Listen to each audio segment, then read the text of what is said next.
Namhlanje ngizothetha about prophecy. Okanye ama prophecies. Namhlanje ngizothetha about prophecy. Last time silapha it was on now iAsha yampa inceda ithi don't forget to repost the live. Please do so. If you haven't shared live yet, please do share on your WhatsApp or on your WhatsApp group. Just keep sharing and tapping the screen. Ukuze sibone lama heart inyuka. Keep on tapping the screen. Ungadinwa, ungakhathali.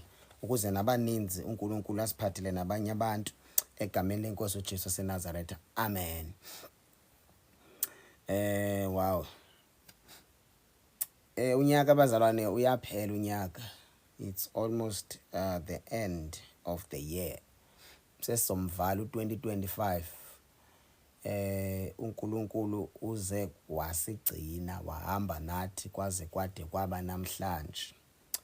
We thank the Lord for igrace, uthando lwakhe, amandla akhe. Because ayisingomandla obasithandaza, ayisingomandla obasingena fasting. Kodwa igrace esibambile ukuze sibe kanti ke sisasindisiwe unyaka uphela. So uNkulunkulu asincede uphele lo nyaka zonke into zihamba kakuhle endaweni eba si receive bad news, si receive good news ezivela kuMoya Ngcwele in the name of Jesus Christ. Oh dear Lord, namhlanje ngizoshumayela okanye ngizothetha kakhulu ngento edibenisene neprophecy. Andina message uMoya Ngcwele andinike yona as prophet okanye a prophecy which I received from the Holy Spirit, no.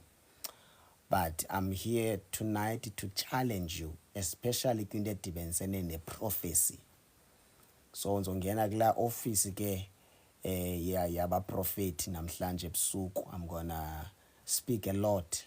Ngizothetha kakhulu ngala office yaba prophet, the prophetic office in the name of Jesus Christ. At least I have a right to enter kule office because I am called by God and sent by God.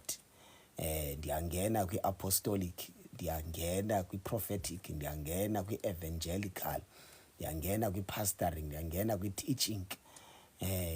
So ndiyangena kwezi offices. So namhlanje ndifuna ukuthetha kakhulu ngento edibanisene nedibanisene neprophecy. Before ke ngene kwinto edibanisene neprophecy, last week, was it last week or last of last week, I was teaching about the mind of Christ, that when you receive Christ, you will receive his mind and his heart. You will have the heart of God. Uzoba nenhliziyo kaThixo. Into uNkulunkulu ayifilisha, you will feel the same thing uNkulunkulu ayifilisha. Number 2, you will have his mind, which means uzocinga into ezicingwa nguNkulunkulu. Ndizama ke ubuyela emva. La message is very important xa ulikholwa. Uphile uzazi ukuthi you have the heart of God and the mind of God. Then ke last message besifundisa ngayo on Sunday late, ibifundisa about the importance of money and the importance of having money and the danger of having money and the danger of not having money. Besifundisa ngokubaluleka kwemali nokubaluleka kokuba nayo imali, nobungozi bokuba nemali, nobungozi bokungabi nayo imali xa ungumzalwane. Leyo imessage ke andikayifaki ku-YouTube. Izawungena kodwa ayinophela this week ndingayifakanga leyo message. Even naleya namhlanje message nayo sizoyifaka on YouTube. Thank you so much. If awungangeni ku-YouTube, you can go and subscribe to our channel, Pastor Q Sivungu Ministry. Thank you so much, my Asha. In the name of Jesus. Ngicela ke sihambe siye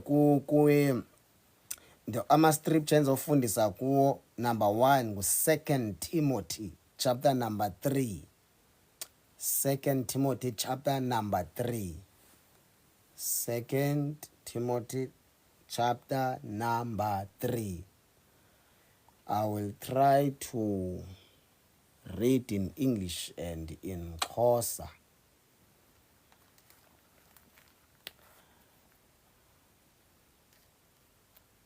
Thank you, Jesus. Awukabikho late umhlongo. Ufika kanye xa sawubeka izwi.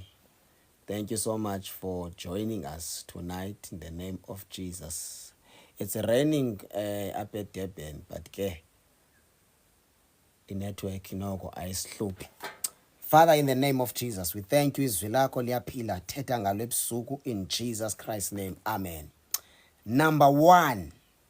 Izwi lethu lanamhlanje 2 Timothy chapter number 3. We're gonna read from verse number 1, and I will take my time tonight as I will be teaching. Number 1, ifundeka ngolu hlobo verse number 1. But mark this, there will be terrible times in the last days. Before I preach every message we teach or preach Glendau, we must practice bazalwane. We must not idolize our messages. We must not worship our messages, and we must not worship usivungu. We must practice. Sisicelo sami ke so serious kakhulu. We must practice everything esifundisa apha. uNkulunkulu akuncede. Even la message leya Sunday, that message was very powerful because uNkulunkulu bezosiliberate kwizinto ezidibanise nama-finances nama-spirit asebenza nadila nento zama-finances. So as umzalwane, it's very important ukuthi uNkulunkulu asincede nakwela cala sibe ngabantu abafree kuze uSathane angastrap egameni kaJesu. Thank you so much abaqhubeka nofakeza heart phaya. Verse number 1, chapter 3, verse number 1. But mark this, there will be terrible times in the last days. Paul here is releasing a prophecy. Le prophecy lena ayo prophecy emnandi. Zikhona prophecy, ikona prophecy ezimnandi apho uNkulunkulu athetha izinto ezinhle ngokwe prophecy. Kube khona apho uNkulunkulu athetha izinto ezimbi ngeprophecy. Xa kuprofetwa abazalwane, xa kureleaswa iprofesi, nansi into efuneka kube sure ngayo. Iprofesi izokwenzeka. And xa isenzeka iprofesi yenzeka ngomntu okanye yenzeka emntwini. So xa kuthiwa mark this, there will be terrible times in the last days. Which means ezo terrible times zizau experiencwa ngabantu futhi abasindisweyo nabangasindiswanga. So iprofesi yenzeka ngomntu, yenzeka emntwini. It's either it's a good prophecy or a bad prophecy.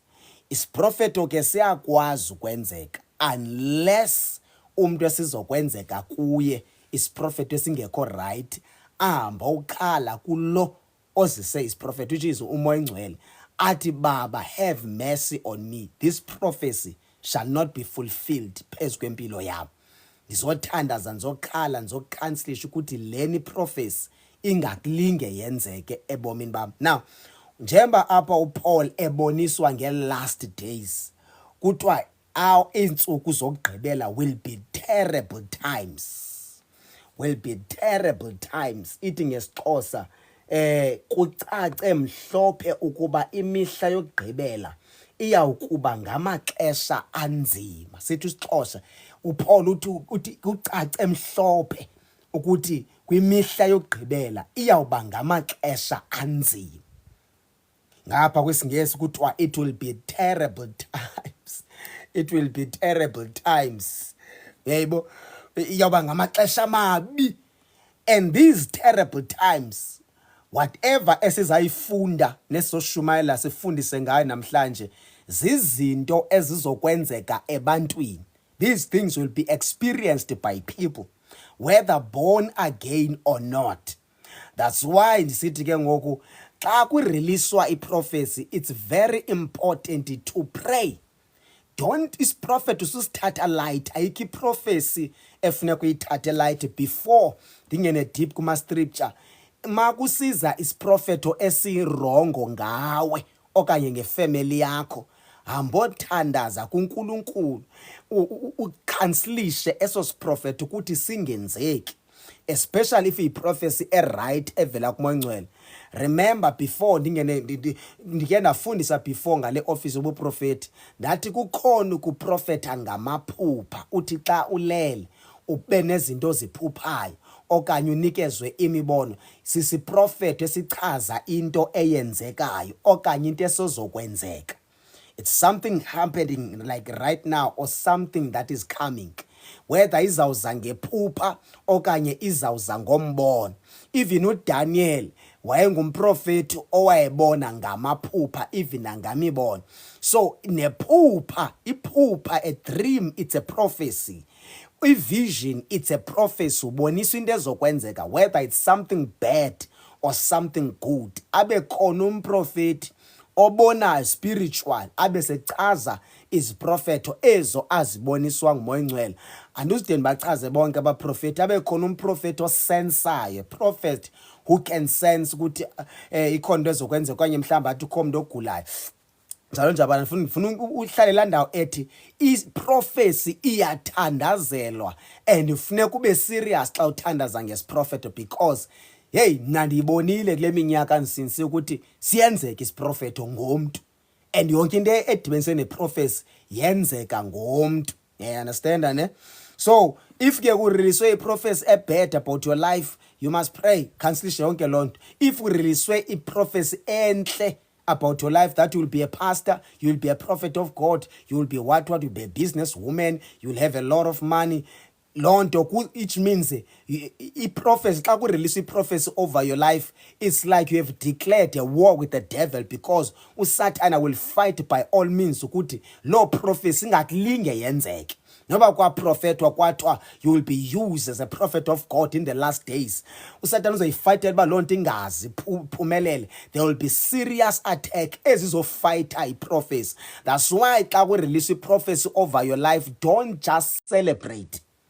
Receive the prophecy and go and pray kakhulu kuThixo, whether it's a bad or good prophecy. If it's a bad prophecy, cancelisha yonke loo nto leyo.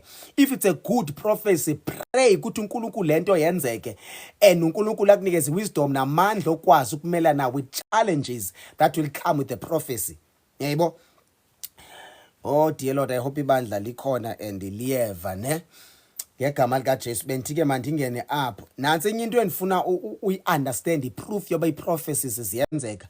Everything that was prophesied about Jesus, it was fulfilled exactly as it was prophesied. Everything that was prophesied about him. Prophecies that were released by Jeremiah, prophecies that were released by Daniel, Hezekiel, bonke abaprofeti, everything eyaprofetwa ngoJesu, it was fulfilled. Nokubheka kwakhe esiphambanweni, nokuzalwa kwakhe, yonke into eyayiprofethwe about Jesus Christ, it was fulfilled exactly ngokwendlela eyathini eyaprofetwa. Ufuna uyibona ukuthi iprofecy iyenzeka futhi yenzeka ngomntu, whether it's bad or it's good, and kumele siyithathe serious indaba yeprofecy. Even alantu ba uMoya Ngcwele aprofet ebandleni true ukushunyayelwa, xa kume umuntu ngaphambili avula iBhayibheli ashumayele, njengoba eshumayela uyaprofeta, enye into azithethiswayo zizinto ezisozokwenzeka efuneka uzithandazele, uzikhanselishe ezinye, uthi Moya Ngcwele lento ingazenzeke kum, ndingayi-experience lento Moya Ngcwele, in the name of Jesus. That's my advice. Oh, verse number 2, chapter number 3, verse number 1. Mark this, there will be terrible times in the last days. We live in the last days, so there will be terrible times in the last days. Verse number 2, people will be lovers of themselves. That's number 1. uPaul into awayiboniswa. People will be lovers of themselves. People will be abantu bayawukuba ngabathandi beziqu zabo. Abantu bayawukuzithanda bona more than loving God. Bantu bazawungenwa kukuba selfish. nakukuzithanda nakukuzi-idolizer nakukuzikhonza kunabantu abaziworshipha bona. People who have become their mase kuba usivungu uzikhonza yena usivungu. Prophecy yokuqala uPaul into awayibonisa ukuthi in the last days nansi into yokuqala endiyiboniswa uNkulunkulu ezokwenzeka ebantwini. People will be lovers of themselves. Iyaba ngabantu abazithanda too much and hate God. Bazikhonza. Kumbona umuntu ozikhonzayo, umuntu ozivayo yena. Kufanele kuyi-understand ke lento. Kunento ke endingafuna ude ndiyongena kuzo. Endingafuna ude ndiyongena deep kuzo. Umuntu bazalwane unguThixo. Itsho neBhayibheli, I think it's is it I think it's Psalms chapter number 86 verse number 6 or Psalms 82 or 80 something. It's Psalms 80 something there. Ithi iBhayibheli anizazi na ukuthi nina ningothixwana. We are gods. You understand? We are gods, not God but gods. Lona ku gods unana G also small letter. Oka God the Father utata wethu uni capital letter. So umntu ke and number 2 umntu uyakuthanda ukukhonzwa. And as a result abantu and abantu bakhonza abantu. Yenzeka nosivungu uyakhonzwa ngumhlaba nama ndizazi. Senze kuba already bakhona abantu abandikhonza qha mna ndizazi bandiyakhonzwa. That's why nsithi abantu it's good ukumthanda umfundisi but suthi umkhonze, respect umthanda, ungathi idolize uthi umkhonze. Thank you so much ubongani. Yebo. So abantu baya kuzithanda bona. Nokuqala le uPaul awayiboniswa wathi abantu baya ukuzithanda kukuzikhonza. In other words, nobuThixo angathetha thini akabi nawo amandla wokuzenza ezinye izinto kumuntu ozithanda yena more than loving God. Do you know bana ndifuna ukubonisa abantu uhlobo bazi-idolize ngakhona. Abanye bade bazitshintsha nobuso babaye sejari umuntu atshintsha ubuso bakho. Usivungu omgqibele enja azitshintsha usivungu abenye into andingayazi. Zininzi into ezenziwa ngabantu xa sele bengenwe ngumoya okuzithanda too much nokuziworshipa nokuzikhonza. Abanye ke there's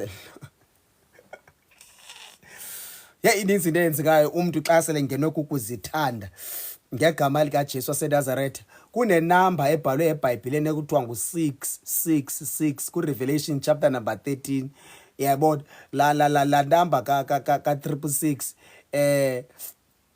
xa ufunda ngokwaseBhayibhelini umuntu kwizinto zonke zadalwa umuntu wadalwa ku day number 6. So kuna la 666 funeka uunderstand something. Ikona inamba u6 wokuqala ngulo omele uSathana which is the beast. Ibe ngu6 wesibini ukhona olanduka u6 wokuqala omele ulanduka kumele uSathana. Abe khona u6 omele false prophet. Yabona bekhona u6 omele abantu. Yebo but ke andifuna ungena apho bengafuna ukuya khona. So ndifuna ukugxila kule ndithi into yokuqala uPaul awayibona wathi people will be lovers of themselves. Yi-prophecy already eyenzekayo. Iyenzeka lento futhi yenzeka kubantu abasindisiweyo. Andizuthetha abantu abasindiswanga. Already abantu abasindisiweyo, this prophecy is fulfilled through abantu abasindisiweyo.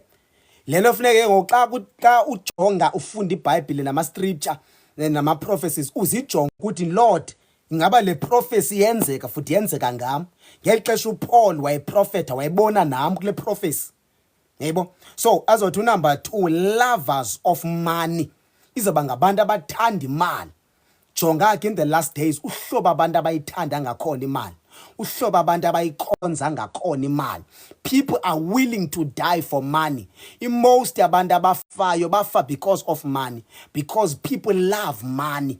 Even nasezinkonzweni on Sunday most of the time into ekukhulunywa ngayo the whole service yimali. Izinto ekuhlangana ngazo yimali, into ekucingwa ngayo yimali. Umuntu evuke hambe ehleli into ayicinga yimali. So ufuneka uyijonge into okubana ufuneka ujonge the condition of your heart when it comes to money ukuthi andikangenwa na ngumoya wokuyithanda imali more than loving God. Mase ba imali uyayiworshipa. Imali comes first in your life more than noba uThixo ngathini but imali kuwe iza phambili, which means kwenzeka this prophecy over your life. Noba ingapromotwa kanjani, but nasi isiprofeto sisenzeka, and senzeka emntwini, senzeka ngawo. That's why ufuneka umane uzijonga, jonga inhliziyo yakuba Nkosi, ndingangenwa ngumoya wokuthanda imali more than loving God. Oh dear Lord. Boastful, loving them. Zamani ngene esiXhoseni, phinde ngene nangapha ya. Abathandi imali nabazigwagwisayo, bantu ukuzigwagwisa, ukuziphakamisa. Bantu bangoku bayakuthanda ukuphakama, even nokuphakanyiswa, bengaphakanyiswanga nanguThixo. Yabona kwesi sikhathi esiphila kuso, yo, enye izinto anuzude ndithethe ngazo ezininzi, izinto ezi-obvious nawo ozibonayo. Kwesi sikhathi esiphila kuyo, hey, abantu bangenwe kakhulu ngumoya wokuphakama nakumoya wokuziphakamisa. But isikakhulu ndifuna uthetha kakhulu ebandleni. Anuzuthetha ngabantu abangasindiswa because abasindiswanga. Izinto ezinjalo vele sizi-expectile kubo because they have no Jesus, they have no Holy Spirit, and they know nothing about the word of God. They have no revelation about the word of God. Abantu bangoku bayaziphakamisa kakhulu. Even the pastors, the prophets, bayaziphakamisa to a point where abanye bafuna ukukhonzwa, bafuna ukuworshipwa, bafuna kukhothame kubo, kungakhothanywa kuNkulunkulu. Banendlela ethile ukuziphakamisa kwabo abakubanjwe ngabo. Ufumanise kubana zizikhakhamela ngabantu abakhulu bebandla, efuneke berespectwe ngendlela ethile, bekhonzwe ngendlela ethile, betreatwe ngendlela ethile, behleli ngendlela ethile. Abanye bane-special couch zabo, even nasemabandleni abo. Ufumanise umuntu unendawo yakhe especial nahlala kuyo eyahlukileyo because kugcwele umoya wokuziphakamisa nokuzigwagwisa, ukuzenza mkhulu. UJesu ithi xa ethetha, usisonka esingenagwele, sonka, a bread without yeast. I-yeast imele ntoni? I-yeast imele ukukhukhumala, ukukhulisa something. That's why uJesu esisonka esingena yeast. Yayindoda yayingaphakamanga, yayiphansi. But in our days, abantu uhlobo abaziphakamisa ngakhona. Nditsho noba umuntu angashumayela, onesiphiwo sokushumayela, once ningamshayela izandla uva kabuhlungu because waziphakamisa kudala and uzigwagwisile. So iyamkhathaza lento yoba njalo nje. Umzekelo, mna I am a pastor ngokwe-office endikuyo, futhi ndine-understanding yobana lelithi mpastor, mfundisi, ndibizwa ngokwe-office endikuyo. Before I become a pastor, I am the child of God kwi-office yobufundisi. Abantu bandibiza ngomsebenzi endiwenzayo. Bakhona abantu abake bathi bhuti, abanye abantu noba ndingumfundisi. Just because andifane ndiphazamiseke enhlizweni yami because ndisengumntu omtsha. Omnye umuntu ufumaniseke uba athi, yo molo bhuti njani, aphinde athi, ndiyaxolisa mfundisi, njalo njalo. But asoze fane ndikhathaze okanye ndileqe ndiyomcorrecta, ndifayithe, ndilwe, ndithini, because ayikangeni emoyeni wami into yokuziphakamisa. Node ndiqomba umntu xa engandibizanga nge-office endikuyo yobufundisi. Mase kuba hey, ngoku uzawuxatyana, kuzawuliwa, kutheni wazothi ndingubrother, kutheni wazothi ndingubhuti, kutheni wazothi ndingutata, kutheni ungajongi into yobana ndingupastor. Hayi, mna lo ndingupastor, ndingu-apostle, ndinguprofet, ndinguworshipper, ndibize ngegama le-office and-operator kuyo. You understand? Not that kurongo ubizwa nge-office okuyo, kuhle ukuhlonitshwa, but irongo xa ude ikongamele into le, i-office lo lapha kuyo. So zigade iziprofeto xa sele zisenzeka, but fumaniseke uba zenzeka ngawe. That's why sometimes ufuneka uhambe ubheke kuma-scripture, uhambe uyojonga iziprofeto ezithile, uzijonga uba Lord, ii-prophecies ekwaprofetwa kuthiwa zokwenzeka in the last days, mna ndime kanjani kwezi prophecies? Ingathi kanti esi siprofeto senzeka ngam. Abanye bazi, hey, zininzi indlela zokuziphakamisa nokuzigwagwisa. Omnye uzigwagwisa, uziphakamisa ngenxa yendlela anikela ngayo, ngenxa yesiphiwo anaso. Omnye unesiphiwo sokuhlabelela to a point weside samenza waphakama wade waziphakamisa kwayena. iBhayibhile ke ithi abazithobayo baphakanyiswa, abaziphakamisayo bayathotywa nguNkulunkulu abase ezantsi. Hey, abantu abaninzi baphakamile. Hey, baphakamile because baziphakamisile kakhulu ngegama likaJesu waseNazaretha. Izothi ke xa iqhubeka izothi ke xa iqhubeka proud, ndingeleke lapha, abantu aba-abusive, I-abuse ke yenzeka ngendlela ezininzi ebandleni likaNkulunkulu. Ngizothetha nabantu ke mna abasindisiweyo, ndicela nindixolele ninganidestroy ngegama likaJesu waseNazaretha. Ninganidestroy. Ngizothetha nabantu nje abamkele uJesu, nabantu abasindisiwe abakhonza benenjongo zobheka ezulwini. Abantu abangokuthiwa ke iyawuba ngabantu aba-abusive. Igcwele i-abuse ebandleni. Andizude ndingene kuyo in details. Umuntu uyozibonela yena uba uabuseke kanjani yena, kodwa ke iabuse igcwele kakhulu ebandleni, kuninzi ukuba abusive. Yabona ezweni kubantu abangasindiswanga andifuna oyingena because emijolweni abanye sebeqale ngoba yagebengani, bayabulalana, bayagwazana njalo njalo because of iabuse.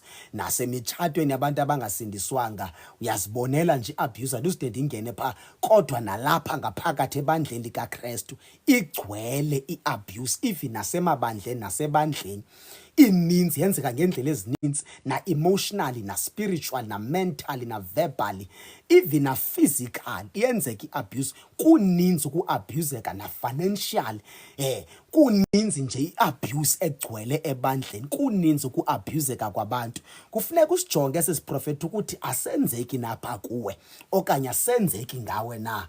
It's either ingaba senzeka apha kuwe abuzwa wena, okanye wena uyasetyenziswa ukuthi esisiprofeti ukuthi senzeke nguwo abusive. So iabuse too much nje kukowayo nje. Even nangoku ezininzi izitori man, noba ungangena ngoxa uphuma apha ungene apha, there are many sad stories as about i-abuse kubantu abangasindiswanga, even nakubantu abasindisiweyo. Even noba sewubukela ama-podcast, kwezi podcast uzova pha uhlobo labantu indlela aba-abuseke ngakhona, because esi siprofeto siyenzeka because kwathiwa in the last days. Wathi uPaul, in the last days I can see clearly. Nasi izinto ezizokwenzeka in the last days. Uyazichaza ke uPaul.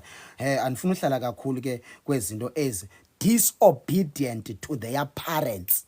Disobedient to their parents. Abantwana bale generation bayenye generation endingayi-understand.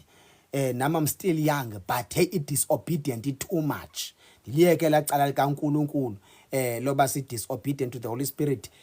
Abantu bangoba disobedient kakhulu, ngabantu abangahloniphi abazali.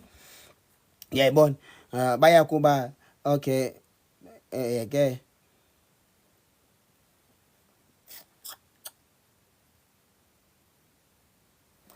ngabantu abangahluyo into indlela okuthiwa i-respect. Lento ikhona iverse elithi hlonipha uyihlo nonyoko ukuze imihla yakho kuphila emhlabeni ithini yande. Yabona la verse le yana ukhona omnye umfundisi wakho wayeshumayela esithi uthi lo mfundisi lona xa umzekelo the more ngaba respect abazali bakho. Xa ndithetha abazali ke mna ngawo wonke umuntu omdala. Wonke umuntu omdala according to imfundiso ngumzali lo, ngumzali wakho. Wonke umuntu omdala is your parent. Now uthi lo mfundisi lona uthi the more disobedient and disrespectful when it comes to abazali bakho is the more imihla yakho kuphila emhlabeni inqamlwa, iyaphungulwa. If buzophila maybe for 100 years, the more udelela is the more kuthatha 100. Uphinde uqhubeke udisrespectful kuthatha 99. Uphinde uyaqhubeka udisrespectful kuthatha 98. Iyemka iminyaka. Simbone na kumntana ebhubha at the age of 17 years. Kuthi owaye bemncane but ufumanise kubindlela bephila ngayo, ushaywa lizwi, kwenzeka iprofesi ngaye, ushaywa lizwi. Because iBhayibheli isifundisa ukuthi we must respect intoni abazali.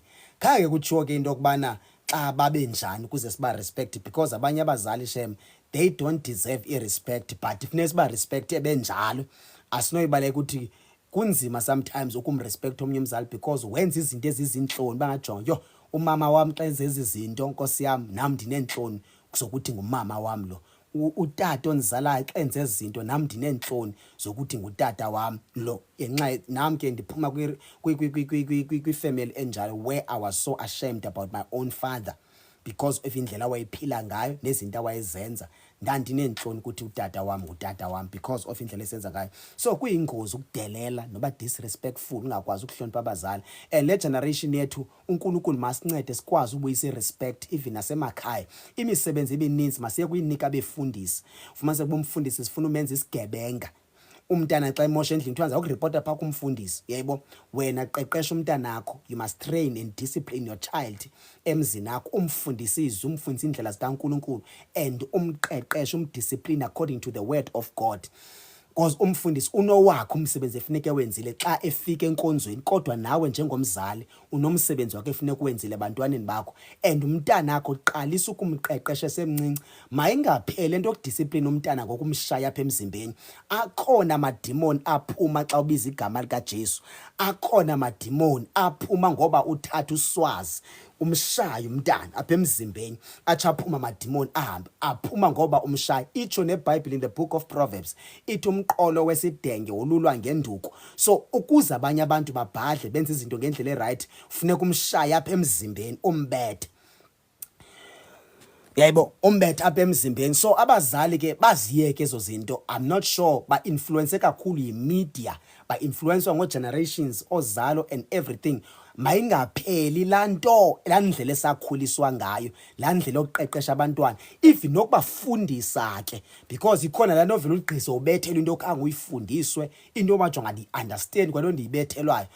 Kwasasinjalo ke thimajonga ndibethwe nyani ke namhlanje, imvubu ingena emzimbeni, umzimba ubhalekile, bajonga kodwa nika-understand bafama ndirepenta aphi, kodwa ke akho nto endizawuyenza wethu. Yebo, so ke ngoku it's very important even before umntana umshaye funeka uphinde umfundise, umqeqeshe, na sumbetha nje kodwa nalapha uhlali naye phansi umfundisi, because umntana akho celebrate ba, oh thank you God I have a son, I have a daughter, nabantwana bayi-4. Umbuzo wami, abantwana bakho uyabatraina na? Because that is your duty, ukutraina abantwana bakho.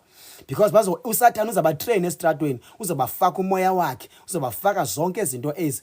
Nasesikolweni, isikolo sawufake yasinto, estrato sifake yasinto, abangani bafake yabinto, nomakhelwane bafake yabinto. If wena khonto oyifakayo ebantwaneni bakho, andazi iyako thuka sekunzima ebantwaneni bakho. That's why sixake nabantwana kuthiwa amaphara. And umntana akho xa umtraine wamfundisa ngendlela right, once yena wathatha i-decision yoba hamba uba liphara, at least wena you played your role.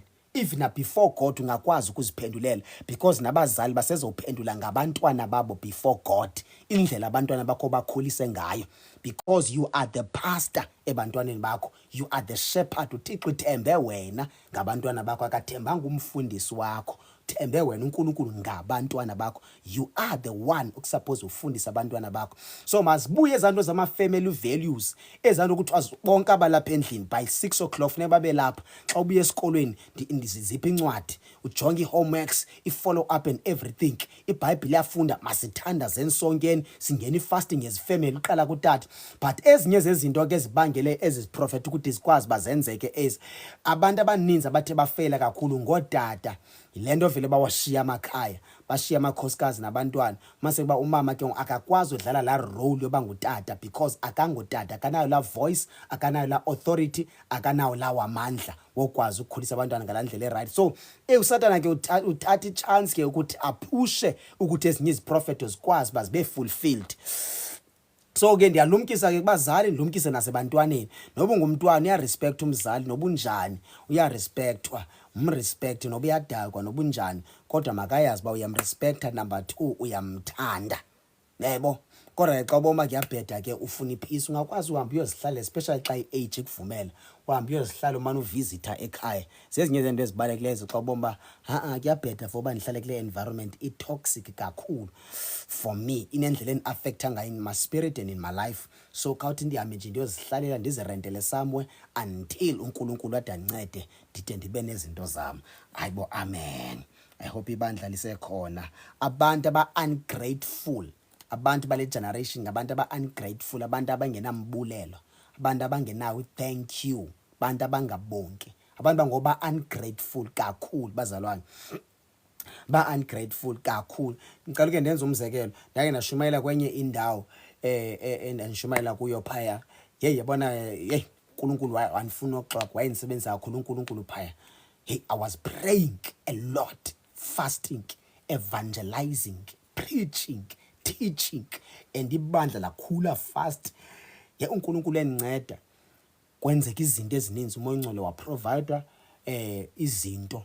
Hey, nemihlaba abantu benikela imihlaba kwakhiwa inkonzo basindiswa abantu besiza abantu. But iproblem eyenzeka abantu enanikhonza nabo yayingabantu aba-ungrateful, babengandi appreciate, zange bandibone as a gift. uThixo uthi because umfundisi is a gift, to have the right pastor, that is a gift, because unqabile ukuthola umfundisi right in our days, if we can be honest, and kunzima ufumana inkonzo right in our days.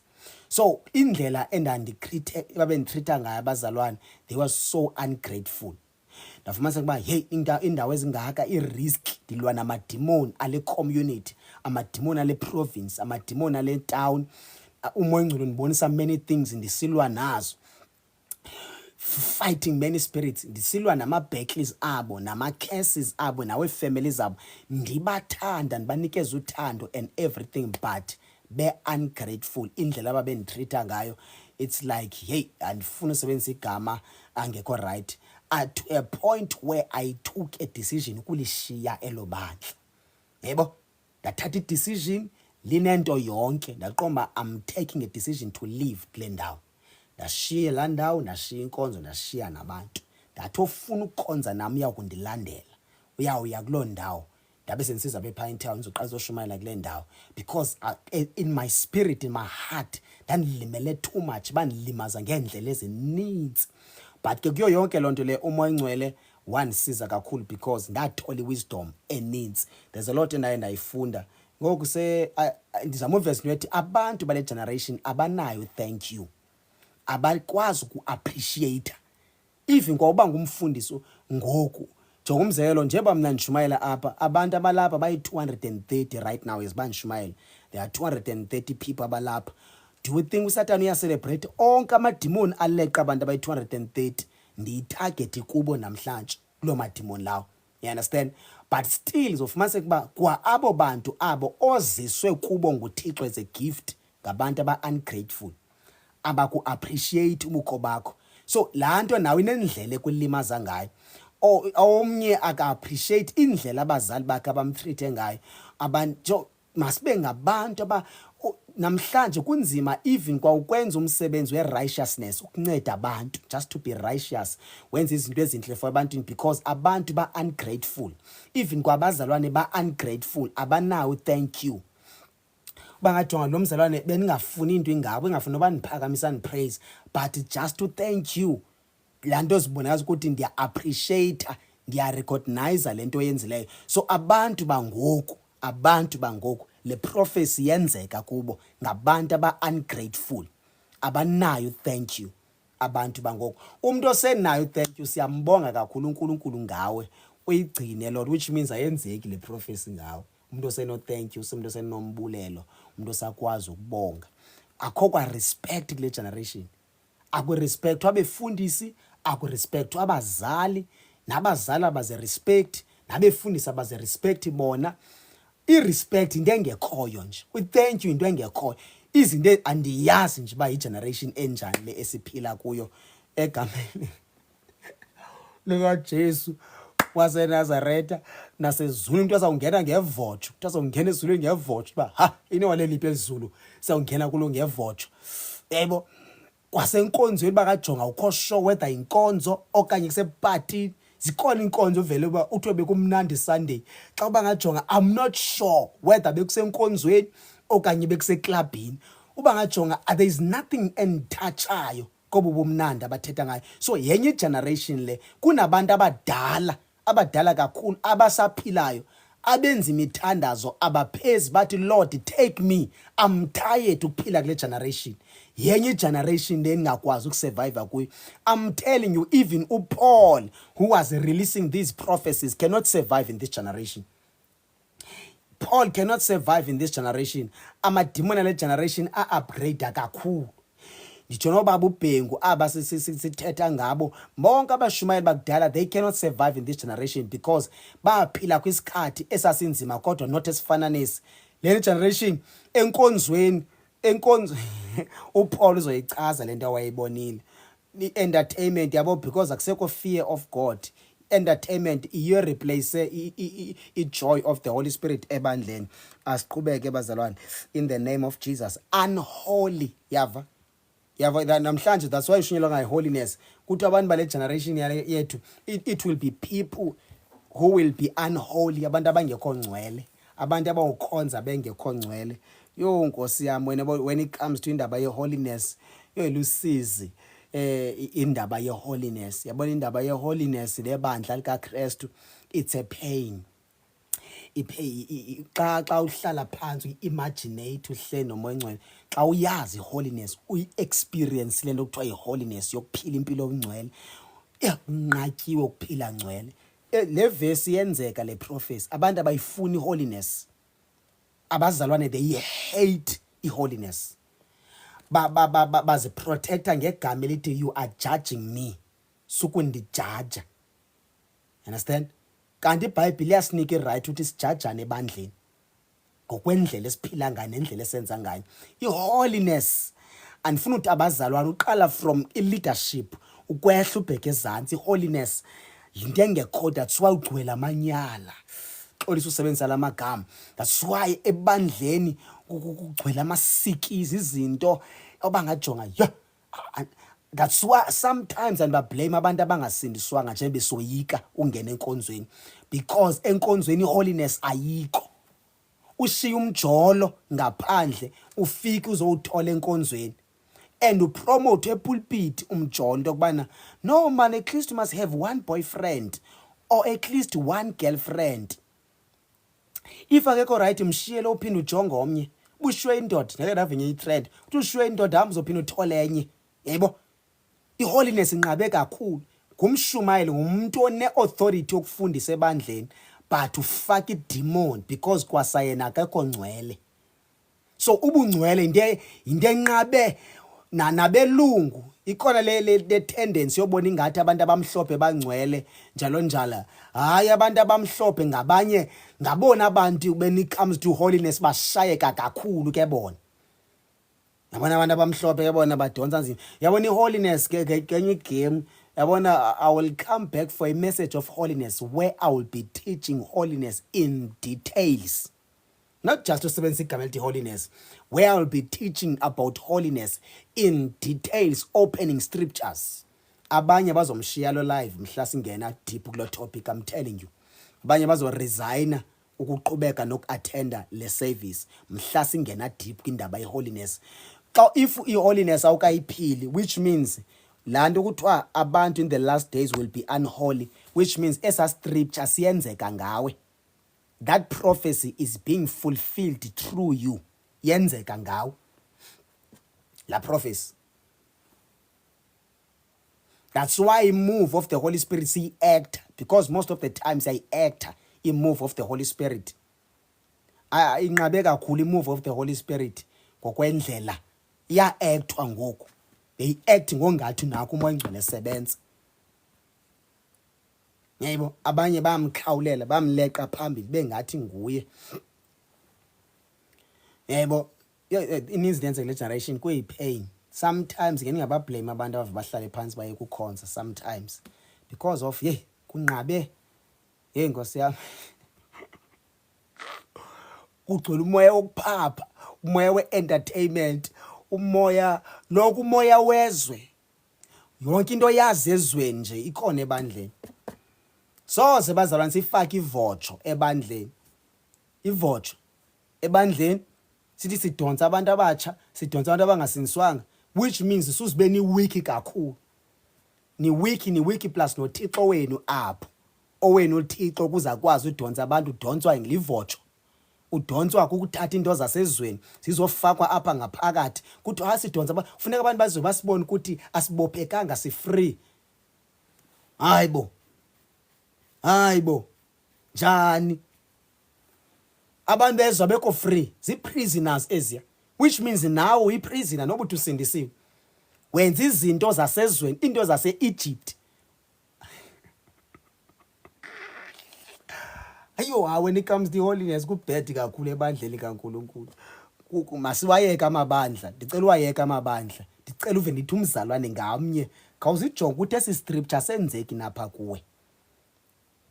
Nami ndisijonge ningazikhuphi ngaphandle ngathi ngungcwele. Even nalo and the grace code even kwayindlela ogqila abazalwane ba naked. Yabo xa sinongena kwindaba ke yesinxibo indlela ke yokugqoka yo hayi ke ku naked ebandleni. Very naked. Uqala kwami usindiswa kunomzalwane endanisindiswe sobabini invite enkonzweni. Abazalwane ke elabandla lalisasandoqala ke ibandla nje ndasindiswa ibandla labe isandoqala nebandla.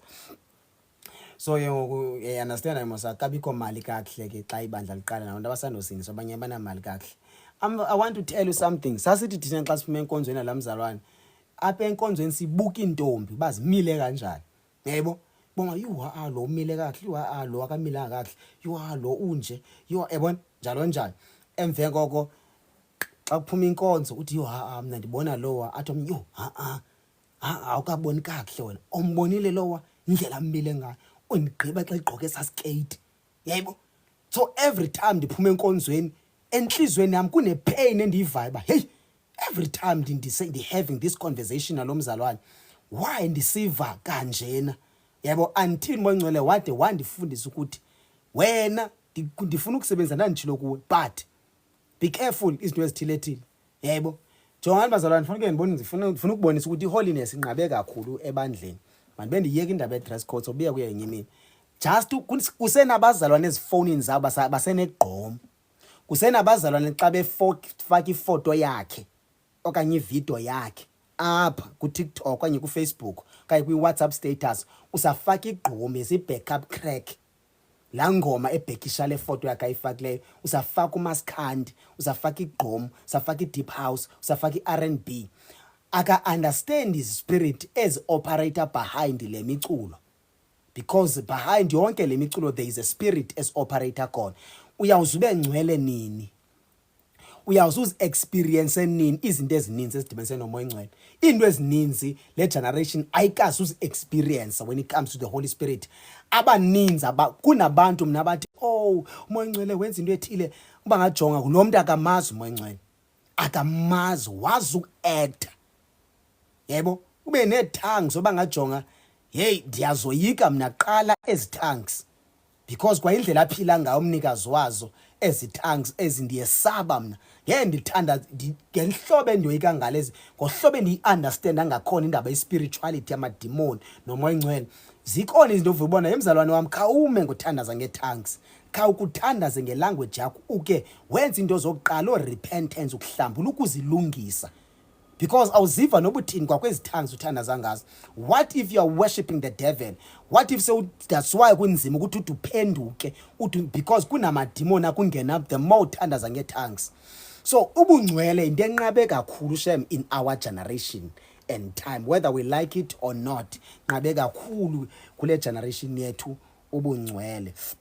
Umzekelo benisithi apha on Sunday nisithi mna personally ukusindiswa kwami before nisindiswe mna ndani ngabantu abethanda uhamba iclub eCape Town andizihamba kakhulu iclub Omalong Street Omzoli zininzi ndawo engazibala pha eCape Town masibakapa bayazazi endandizihamba kuhambe kuselwa kujolwa kutshintshwa amantombazana nabangani nivula imoto kuthi umculo nenze sit in organize iparty ni spend imali isalary yakho ispend weekend yonke senze into ezininzi. You understand? So ke ngoku ndandiphila la mpilo kanje. I was so tired ukuphila la mpilo. I was so tired ngumjolo, tired butywala, tired zi-friends, tired yonke impilo yezwe. Let me tell you something. Emve ngoko ndabe ntsho ndiyafuna utshintsha but andikwazi utshintsha. Sensithi ndiyabiyeka utywala ndizabiyeka maybe for 2 weeks kwiveki yesithathu ndiphinde ndohlukana. Yabona? After John ndathi xa ndisindiswa ndizamkela uJesu. Ndamamkela uJesu ndiphuma eklabhini. Iclub ekuthiwa kuse-industry. Ilapha ngase-Universal Church eCape Town City lo club leyo. Gcwala izistudent. Ndaphuma kula club ndawukusindiswa ndathola uJesu. Xa ndiphuma enkonzweni ndabe sabuyela eklabhini. Are you telling me into kubana after sendisindisiwe zange ndidonswe yithomoyi, zange ndidonswe zizo zonke izinto ezifakwa ngaphakathi ebandleni ekuthiwa kudonswa abantu bezwe.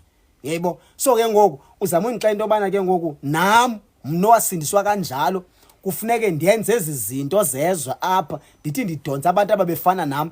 Ndadonswa kuba ibandla laliphila ngcwele, lithandaza, lizila ukudla, limphethe kakuhle umoya ongcwele. Xa umoya ongcwele ephethwe kakuhle uyabazisa bakhe, uyabazisa benhliziyo yakhe. Ikho laa nto ofuna ukusindiswa but izwe awukafuni uphuma wohlukane nalo, izwe neento zalo nevibe yasezweni awukafuni kohlukana nayo, awukangeni kakuhle kuko ukusindiswa kwenene. Into ezininzi ezi-related to the Holy Spirit asikazi ukuzi-experience because i-generation apho uPaul mhla wayeprofetha esithi will be a generation that will be unholy. Kwenzeka that prophecy uPaul wayibona, and as a result kuyenzeka ngoku, and yenzeka emntwini, and yenzeka emabandleni. Le prophecy le iyenzeka without love. Bantu abangenathando, utsho uPaul uthi ndababona ngabantu abangenathando. In the last days will be terrible times. People abangenathando, people without love. Le generation yethu uthando into engekhoyo, kulula ukulu-actor but uthando asinalo uthando. Once uthando singabi nalo, it's a sign ukuthi there's something wrong kwi-relationship yethu noNkulunkulu, because God is love. Ndizayiprova namhlanje ukuthi if awunalo uthando awunayo umoya ongcwele. If awunalo uthando awunayo umoya ongcwele. Umoya ongcwele nguye ukuconnecta with Jesus and God. Masihambe siye kwi-Romans chapter number 5. Romans chapter number 5 verse number 5. Uthi verse number 5, and the hope does not put us to shame, because God's love has been poured out into our hearts through the Holy Spirit. So inhliziyo zethu, our hearts are filled by the love of God through the Holy Spirit, whom we received as a gift. So uThixo uluthando. You cannot separate God and love. Into eyi-one le. Ithi iBhayibhile ku-1 John pha ebheka, I think chapter number 3.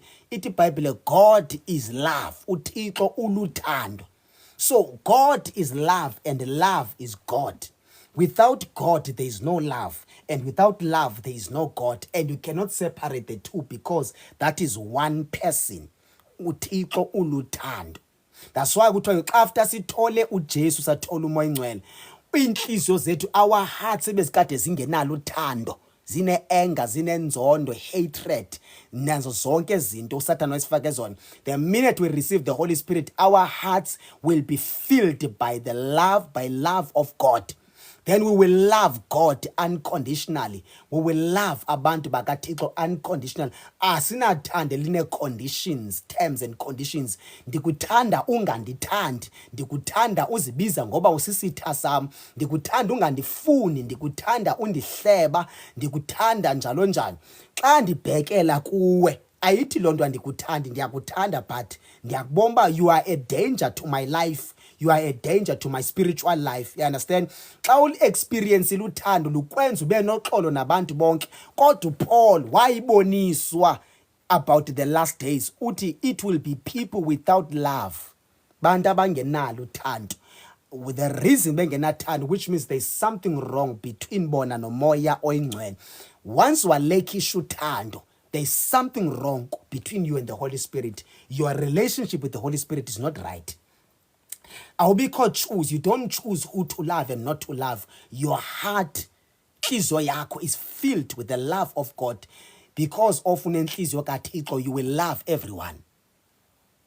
Uyamthanda umuntu uqala umbona umuntu ungamazi. Namhlanje namhlanje benise-town. Njengoba nise-town ke ngoku ndihleli emotweni ndifunda iBhayibhile. Yebo. Ndihleli emotweni mna ndifundela iBhayibhile e-town, ziyenyuka imoto ziyehla. Ndisifundela iBhayibhile mina ndiyafunda. Xa ndigqiba ufunda iBhayibhile bese ndiyathandaza. Caba kunomuntu ondibukeleyo pha undijongile. Yebo. Undijongile yonke lento endiyenzayo. Then bese ndiyathandaza, ndithandaza. Xa ndigqiba uthandaza bese ndivala iBhayibhile. Xa ndiphuma emotweni bese sisezondibamba isandla. Asothi, how are you my brother? Zathi mna ke I'm good by the grace of Jesus. How are you? Aze nami I'm good. Uthi I'm so happy to see umuntu kaNkulunkulu njalo njalo. Abesethetha into ezininzi. Bawatsho lo mcabo inspired. So ke mina hayibo uyazi njani manje umndisindisiwe. Uthi ndikubona uphethe iweapon. Ndithi AP weapon with the word of God. Ubufunda iBhayibheli then you prayed. Njalo njalo. Bese sincokola ke kube mnandi besithi hayi nami ndingumzalwane bla bla bla. Abezichaza kusuka kweliphi lizwe but ayingwalapha eSouth Africa. So ke abesezichaza kusincokola ayipheli ke incoke abantu abagcwele uthando. Bayathandana asazani noma for about 30 minutes sincokola kumnandi siya enjoy kanti umbone njenge foreigner kanti umbone njengento ethile baqha ndivuyiswa into okubana we speak one language sabe sathandana siqala ubonana yebo yamnandi conversation abese ndithi mina ke hayi ndihlala ndikhona apha etown anqaba ngapha etown ngumuntu ohlala ebusy njalo njalo. So I'm trying to kunento enzama ukubonisa into okubana kunomuntu ovele waba inspired mina ndingamboni ndizifundela nje iBhayibheli then abe sendithandaza nisihlele ngaphaka nje emotweni. So yebo because enhluthi ke na oh you are feeding your spirit yebo because indaba yakho nomoya ngcwele it's very important. Your relationship with the Holy Spirit yiyo ezokuveza ukuthi unjani ebantwini indaba yakho nomoya ngcwele because xa uthole umoya because ngaphandle kaJesu nomoya ngcwele bazalwane we must not even try to pretend asinokwazi uyiphila insindiso asinokwazi ukuyenza yonke into edibese ne-righteousness ndingayenza by my own strength and power kodwa ndingayenziswa umoya ngcwele ndizode ndikhathale funeke ndiyenze somoya ngcwele inhliziyo yami be-filled by the Holy Spirit. Bantu aba without love, unforgiving, abantu abangaxoleli. Nabantu abade bashaye phansi, but I will never forgive you. Nongasinzwanga I understand, but not kuwe mzalwane. Not kuwe. You have to learn to forgive and pray for your heart. Ebazalwane siboma ento ndibalisa ngazo apha zizinto ezinormal, but this prophet, the prophecy, but yenzeka. Ndiyaxolisa ibandi sinkonzo namhlanje yebo these are the prophecies but ziyenzeka and zenzeka emntwini and zenzeka ngomuntu normal yonke lento le unforgiveness into enormal. I will never forgive you. uJesu wayedlakadla kumzimba wakhe egcwele igazi bemqhitha intshebe inwele engasaboni nakakuhle ehambaze but umthandazo wawenza ethwele isiphambano wathi baba baxolele because abakwazi abakwenzayo. Lord forgive them. They were beating him, insulting him, shaming him, blaspheming him. Besenza zonke into ezibheke ecaleni but wenza umthandazo wathi Lord forgive them ngoba bayazi yonke lento bayenzayo. Yeah, le generation uNkulunkulu masisize. Isikude we are so far ukuba singayilento uNkulunkulu. Asifuna ukuba sibe yiyo andizikhuphi nami ndikhona le ntshumayelo. Ungaboni umoya ngcwelezisa this message ngami. Ucima fama usivunga ungaphandle. Usivunga uyiphatha le message. Nami ndiyazijonga hey ndabaxolela bonke utata wami lo one abuser kangaka wandamxolela. Yabo siyi generation estrugglisha to forgive. Yebo to forgive. Kunabantu mina omnye wathi go through i-rape. Yabona i-rape into endiyibona njengento enzima mina i-rape kanye ubulalela umzali kanye ubulalela abantwana zonke into mazibhlungu. Fuma sebumuntu kodwa akwazi uxolela benqoma yu Nkosi. Kunomnye wayeke wafakaza wathi wa-rape 5 times ingqine enkonzweni wabe emva kowaxolela waba right umuntu waba happy abajonga yo umuntu othe go through into ezinje then mina why ndingaxoleli hayi uNkulunkulu yawo ndijudge let me forgive. So ukuxolela it's a decision you have to take. To forgive you have to take a decision ukuthi Lord ndiyadecide namhlanje ubani ndiyamxolela. Yebo ndiyamxolela ubani enhlizweni yami ndiyayithatha i-decision namhlanje I forgive. Pray for your heart if you are struggling to forgive because which means this prophecy iyenzeka. Zikhona iziwena izinto esidlule kuzo jonga ndiya understand uyi-victim kubhlungu ba i-victim bazalwane. I won't lie ubhlungu ba i-victim abuser to go through many things njalo njalo yebo. So ndiya understand it's not easy kodwa uNkulunkulu makancede le prophecy ingenzeki ingabo kuthi xa kuthethwa nge-unforgiveness nami ndiyafumaneka kulo prophecy. Le nto yayibonwa nguPaul kanti uPaul wayibona nami. So Lord help me to forgive nika inhliziyo efana neyakho so that I can forgive. And before bazalwane ndithi ke mina ke it's a process. Yabona Okay, ncede Holy Spirit. Before ndithi le nto it's a process, kunento endifuna siyichaze apha. Xa umuntu esindiswa ethola uJesu, u-experience into eziyi-3. U-experience i-love of God. I experience i-peace of Christ. I experience i-joy of the Holy Spirit. Ezi zinto ziyi-3 zifika zithi eliminate zonke izinto ndithetha ngazo apha. O bitterness, o anger, hatred, zonke ufika uMangcwele azithathe zonke xa experience uNkulunkulu kwenzeke izinto ziyi-3. That's why uJesu kufuneka eshunyayelwe ngabantu abanaye. That is my message endifuna uyishumayela kakhulu in the last days. Umuntu oshumayela uJesu mayibe ngumuntu onoJesu manyana, mayibe ngumuntu onomoya ongcwele. Abantu athi engakwazi uxolela, wareyithwa 10 times, wabulelwa abazali, wabulelwa abantwana, akayibona nereason yokuphila. But kuthi kusofika ipreacher enoThixo, athi laa mntu xa experience uThixo without uba ndide ndityhila ama-scripture, laa mntu a-encounter umoya ongcwele, a-encounter uNkulunkulu, angene ngaphakathi uNkulunkulu adile nentliziyo, akhuphe intliziyo endala, amnike intliziyo entsha ngokwakhe, because mna ndingumntu, I cannot do that. Avathi umntu athi xa ebalisa izinto azamehlela, nam ndingumfundisi ndivula amehlo ndithi yho izinto ezinje, ilo mhlawumbi ndathatha isibhamu ndamdubula lo mntu. Athi kodwa ngelaa xesha ndithola uJesu okanye ndithandazelwa, ndava kungena i-peace of God too much. Namhlanje ndiyaziva ndibaxolele, ndingambamba nesandla nasendleleni, ndingenza nento ethile. Lo mntu um-experience nyani uNkulunkulu.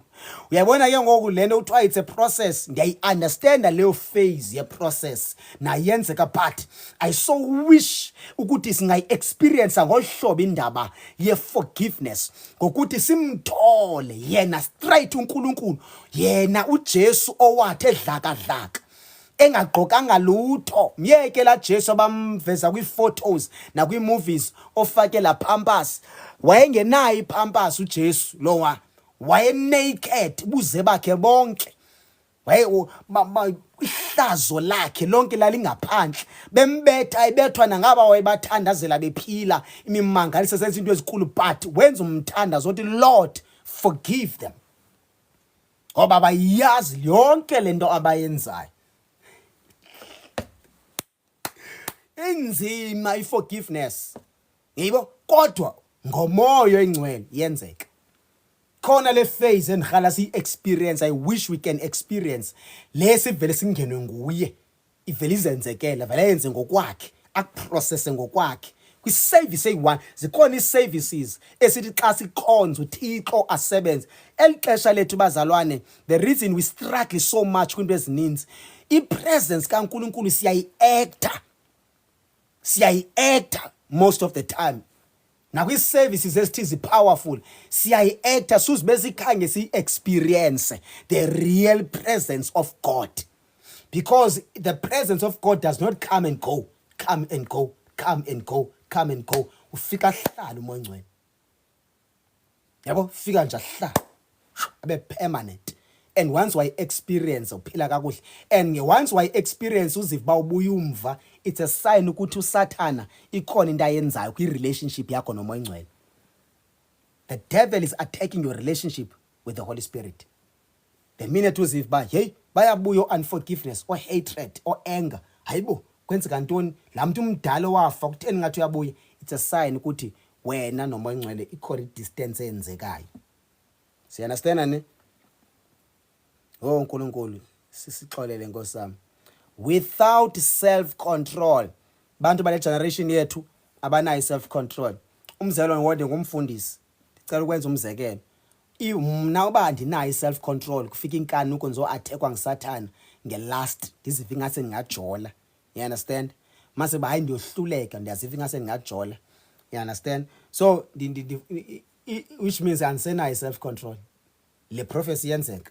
Number 2, ndithatha action apha enkonzweni, ndiqalise uapproach amantombazana. Most of the time ke ngathi victims bazi worshippers, because now bashuma endlidla ngoba ngathi bazi worshippers ebasi victims kwezinto zale mijolo enkonzweni. Sentsho kwelicala kamfundisi Amen.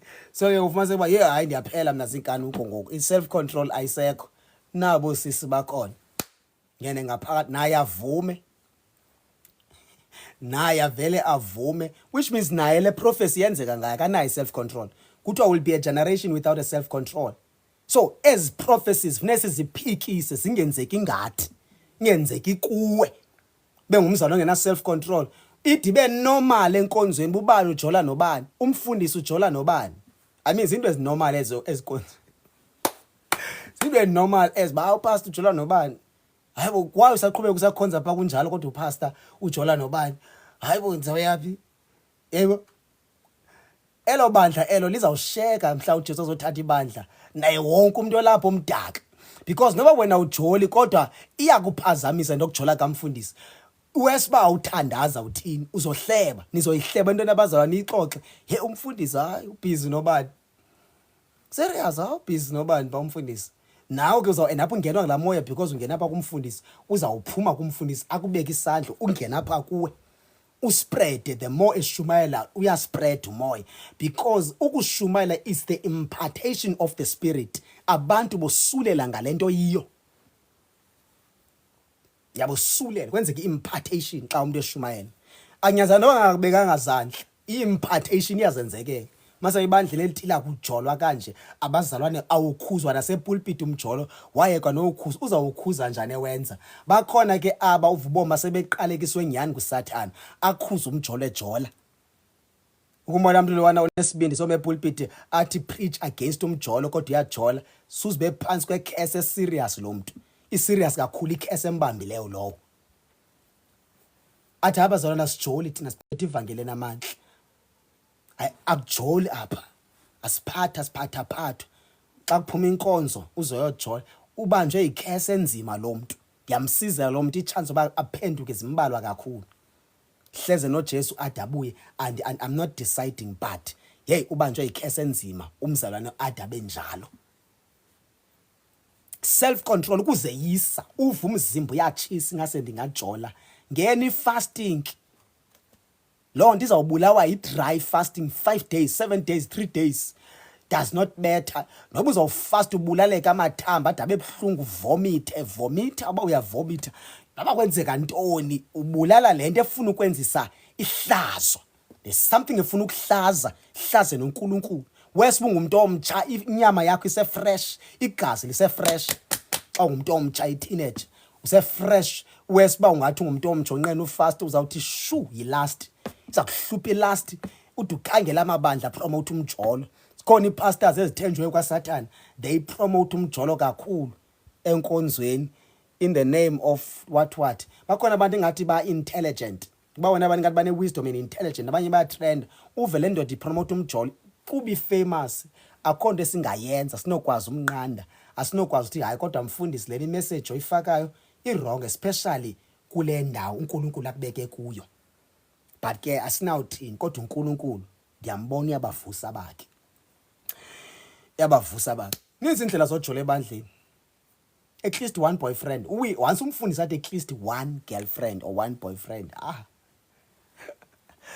Ayisekwenakele Nkosi yami. Self control. So uPaul wayibona uthi it will be terrible times. Yavuthini yena uPaul xa ibona uthi it will be terrible times. So uPaul xa ibona izinto ubona i-terrible times yena. Uthi yo ngamaxesha amabi. Uthi iBhayibheli yesixhosa isibhalo ezingcwele isihloko sithi izinto ezimbi ezihlelele ukwehlela abantu insuku zogqibela. Nkosi yami ndisilibele sasihloko ndandikade ndikwazi usibamba. Kodwa sithi izinto ezimbi ezihlelele ukwenzeka in the last days. So Paul wayesothuka xa ebona abantu abangena self control. Anduzude ndizibale zonke mani bazalwane. Manibale leyo gqibela zininzi andude ndizibale zonke. Lovers of pleasure rather than lovers of God. Yayiva ke la ndawo. Lovers of what? Pleasure rather than lovers of what? Of God.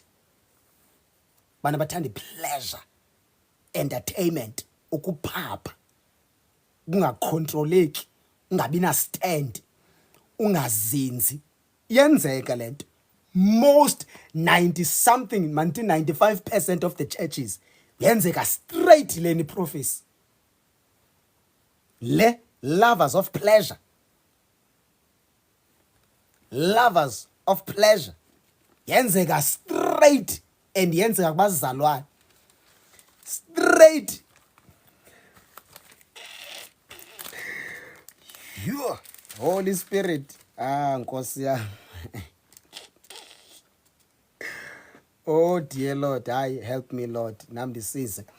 Let me show you something. 1 John chapter number 2, verse number 15. 1 John chapter number 2, verse number 15. Do not love the world. It's a command. Do not love. Those who belong to the kingdom of light, here are the instructions. Do not love the world or anything in the world. Xa kuthethwa nge-world, kuthethwa ngale pleasure. Yena uJohn apha uzoyiveza ngenye indlela, uPaul wayibona ngenye indlela, uJohn umpostoli uzoyiveza ngenye indlela. Uthi do not love the world. The world is the pleasure. Le uJesu wabekwe entabeni wathi uSathana, look at the world and the pleasure and the treasure yehlabathi. Uthi if you can bow down to me, ngakunika zonke izinto. Abaninzi already they have bowed down to the devil. Abanye zange baye bawuthwala baba nenyoka, kodwa their lifestyle, the way abaphila ngakhona, uvela ubona ukuthi aba already they bow without knowing. Do not love the world or anything in the world. Azothi, if anyone loves the world, love for the Father is not in them. If bathandizwe, which means uthando likaThixo alukho kubo, which means there is something wrong between bona and the Holy Spirit. Le generation yethu isikakhulu abantu masibatheste ngomoya ongcwele. Let's test them ngomoya ongcwele nangezwi. Look at the scripture, jonga umzalwane, and then open your spiritual eyes, umjonge ngomoya. Because babonakala ngathi basindisiwe, kodwa basindiswanga. IJobe ngesixhosa sithi banembonakalo yongathi bayamthanda uThixo, kodwa xa ubasondela akho Thixo manje kulo muntu. Bakhona abantu abashumayela abatrenda, xa usondela eca kwakhe akho Thixo manje kulo muntu. There is no fear of God, there is no love of God. Ngumuntu ophila into endingayazi. But ipulpit ahambe sima kuzo, uimphathe esi spirit esilapha kuye. Mhlamba kathwelanga kalo Satan isekayo ntoni, but uSatan akekho threat ngalo mzalwane. Uyayithanda kwaleni ba makahambe sima kuzo zonke ipulpit, kuze esi spirit esilapha kuye sobu fake sigcwale kwamabandleni. Because abantu abamfuna yazi bazalwane, xa ukume umfundisi oshumayela nyani enkonzweni uphela athi amen no hallelujah, nalamuntu omazi yothanda uthi hallelujah baxelele, uthula athi cwaka, because uyeva naku uThixo uthetha nathi. Xa uNkulunkulu engasathethi incama, hey uamen uba too much sometimes. Andithi akabikho naxa uNkulunkulu ethetha. Or anything in the world.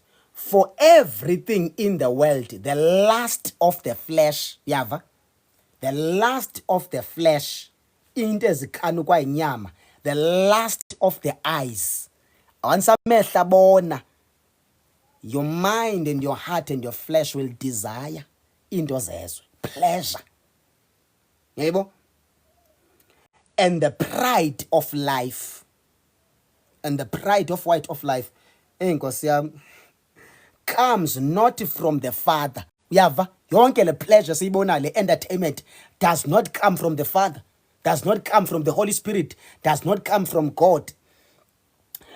Oh dear Lord, but from the world. Comes from the world. Xa ufunda Ephesians chapter number, yabona namhlanje ngathi sikwi-Bible study andiwavuli kanje ama-scripture. Umuntu osele ebanjwe nya abanye badla ngothi hayi kudla kuthiwa ke u-religious, yeah, kuthiwa hayi ba-religious abo. Ephesians chapter number 2, verse 1. As for you, you were dead in your transgressions and sins, in which you used to live when you followed the ways of this world and of the ruler of the kingdom of the air. The devil is the is the ruler of the kingdom of the air. The spirit who is now at work in those who are disobedient. Kuthiwa la moya kaSathane ogcwele umhlaba wonke kuthi uyasebenza kwaba aba disobedient. Kuthiwa nathi sasinjalo before sidibane noJesu. So kuthiwa la moya kaSathane, the prince of the air. Na kuSathane evezwa namademoni, principalities and powers. Chapter number 6 uPaul efundise eEphesians uyaveza phaa. So uSathane is the prince of the air, uinfluence abantu kuthi benze zonke izinto zepleasure, abantu baphile exactly kanjengabantu bezwe. Nami ndingasindiswa kanjani abantu abasindiswe bephila kanjengami ndingasindiswanga? Ni waste isikhathi sami ndibheke enkonzweni, bephila kanjengami, bebotshiwe, bezi-prisoners kanjengami, nami ndiye phaa. Unless ke nami ndifuna manisithi ndiyophungula izono. Akho zono ziphungulayo zofika uzenze, but uzenza ngomoya wasenkonzweni, moya othile wasenkonzweni. So there is a spirit esicontrol abantu esibenza babe disobedient, and eso spirit eso sesisilapha operator in the spirit. Abantu abafuna ufundiswa ngoSathane, abantu abafuna ufundiswa ngamademoni, abantu abafuna ufundiswa ngekingdom of darkness, as a result yoba bengafundiswanga ngezinto, bazi victims of demons besindisiwe. But disobedient because they know nothing about the kingdom of darkness. They know nothing about the schemes of the enemy. They know not abazi lutho emarine kingdom operator amademoni, bazi victims amademoni. Banye ba attack emaphupheni, abakwazi udila nalama demoni, abakwazi ukulwa nezi spirit because zange batrainwe. Kwase kwathiwa God loves you. Akho into basithethe ngoSathane, bayamthanda kakhulu uSathane. Uyakuhlula ngoku prince of the air because uSathane ukhona ukulomhlaba, uinfluence abazalwane, ubenzisa izinto ekufama bazenzi, ifashion abazenzayo. There's a lot la li deep la prophecy ethetha ngepleasure. Abaninzi bophoswa lizulu ngenxa yezi prophecies because zokwenzeka kwabasindiswe. uSathane, let me tell you something about the devil. The devil does not care ngomuntu ongasindiswanga because lo muntu ukwicamp kaSathane, but itarget ngaba babiza igama likaJesu, ngaba biza igama likaJesu. And uSathane uyathanda umpromoter. Not everyone who is promoted by God. There are people who are promoted by devil bengazi, ngoba uSathane uyabaposta, uyabaphakamisa, uyabaveza ngoba abayo threat kwi-kingdom of darkness. Kutheni famous preachers nabatshumayeli abagcwele eTV nabana platform amakhulu bengashare izinto ezifana nezi ezimane zishare kwaba live? Ngelinjani izwe if bonke abefundisi ngebe right? Ngekunjani emhlabeni if zonke ipastors bezithetha one language, preaching one gospel, one God, one Jesus? Bakhona bapromotewa nguSathane, athi uSathane sanumphazamisa lo wana, ngiyeke nento zakhe mazihambe kakuhle nemali man. Ezinye imali vela eminye amacango. Some of the doors are not opened by God, are opened by the devil. Ukuzupromote because kunomoya ongena pha kuwe owupromotayo. When the impartation, I don't listen. And mameli noba ngomphi umshumayeli, andina pride, but umoya wami ndiwugade kakhulu. Ndiwugade kakhulu spirit sam because I don't want to be disturbed in the spirit kanye ndingcole ndibe mdaka emoyeni.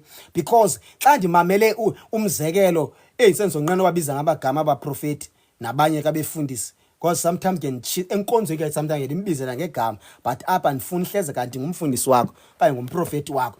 Mase ba uhlala umbukele umuntu ekuphakela ipoison, because umuntu ome pulpit bazalwane uyaphaka, but lento ayiphakayo uyithathaphi? Lento ayiphakela ibandla uyithathaphi? Very important ukujonga isource yalo muntu otheni ophaka ba uyithathaphi lento ayondlanga ibandla, because ibandla liyondliwa, ibandla liyafitwa. Lento ayondla abazalwane uyithathaphi? Ezi prophet uzithathaphi? Yaziva nazi iprophets thina sizaziyo, asizazi oqina iprophesy. abantu abaqale bafuna ipermit before ba prophet. uPaul waqala wafuna ipermit, zange ngafuna ipermit. uPaul wava release prophecy, and prophecy bazalwane iyabonakala eKamoya Engcwele, iyabonakala kaSathane, iyabonakala ingqondo yomuntu iProphecy. Ngitshilo namhlanje athi sikule office yobuprofeti. So there are many prophecies uMangcwele masincede zingenzeki ngathi. Ndicela pha ku 1 Timothy sesawuvala ngo, and then on Thursday anduzibakho ne xoleleni bantu bazalwane umuntu ubusy nje bunya kuphela. Okay, 1 Timothy chapter number 4, let me read verse number 1. Uthi 1 Timothy, the Spirit clearly says, ay abantu bakamoya Nkosi, ngiyambona uPaul. I mean ngiyambona uPaul, yamva oko the Spirit clearly says. Ba ku Timothy wesibini uyatsho ba, mark this, the Spirit says. Aw abantu bakamoya. uNkulunkulu mavuza abantu bakamoya. Oh, thank you, Jesus. The Spirit clearly says that in later times, uPaul wayebona ngathi uPaul. Niyambona uPaul wayebona ngathi nakwezo release enye prophecy. Uthi in later times, some will abandon the faith, abaninzi bawulahla ukholo, bayilahla insindiso, and follow deceiving spirits, mimoya yolahlekiso, and the things taught by demons. Bawulahla ukholo, bayilahla ivangeli straight, and follow and follow deceiving spirits. Moyo lahlekisayo, moyo lahlekisayo uhlala kumprofeti, uhlala kupastor, uhlala kuapostle, uhlala kuevangelist, uhlala kuteacher, uhlala kwaba bantu endibalisa ngabo, uhlala kuprophetess, uhlala kumzalwane. A deceiving spirit, umoyo zolahlekisa. The Spirit clearly says, in the later times, many will abandon faith and follow deceiving spirits. Balandela imimoya yolahlekiso and the teachings and things taught by demons. Babamba izinto abazifundiswa ngamademo. That's why I said, be careful who is feeding you, and lenda kufeeda yona aligned with the word of God. Is it aligned with the Holy Spirit? Does the Holy Spirit confirm? Noba unga famous yomaphi kuma as a pastor, noba unga famous eSouth Africa bakushayela izandla, I will look at you through scriptures and the Holy Spirit. Umuntu umfundisa nimjonga so, ndimjonga kanje ngescripture.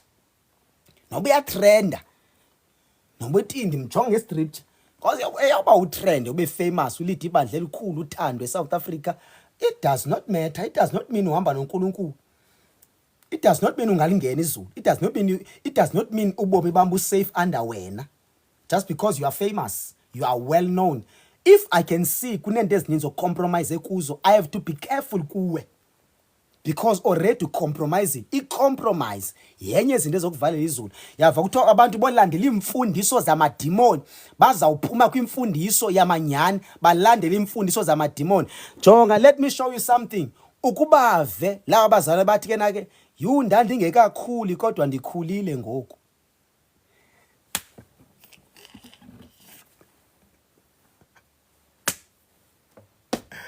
Hey bomba, yabona lo mzalwane lo boma ha uthini ha mana ngekakhuli